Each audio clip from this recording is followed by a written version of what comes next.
Welcome to Chillin' 101. We hope this video helps. You begin by confirming your MacBook Pro model and the installed Mac OS version so you know which fixes apply. Once done, restart the Mac to clear transient software issues. Make sure the Touch ID sensor is clean and dry, and remove any cases or screen protectors that could interfere. Next, open System Settings and navigate to Touch ID and Password.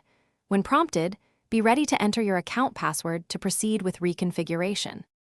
Now you delete the stored fingerprints to remove corrupt entries, and you'll re-register a fresh fingerprint set. You must authenticate with your password to remove them. If problems persist, reset the SMC or NVRAM because these manage low-level sensor and power behavior. Do this methodically and only as instructed for your model. When re-adding prints, place your fingers centrally on the sensor and vary angle and pressure across multiple scans so the system learns the full surface of your fingertip for reliable recognition. Finish by testing Touch ID across common tasks. Unlock, Apple Pay, and purchases to ensure consistent performance. If it works in some places but not others, continue troubleshooting.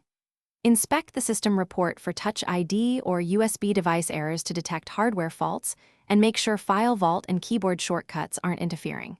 If problems continue, boot into safe mode to rule out third-party software conflicts.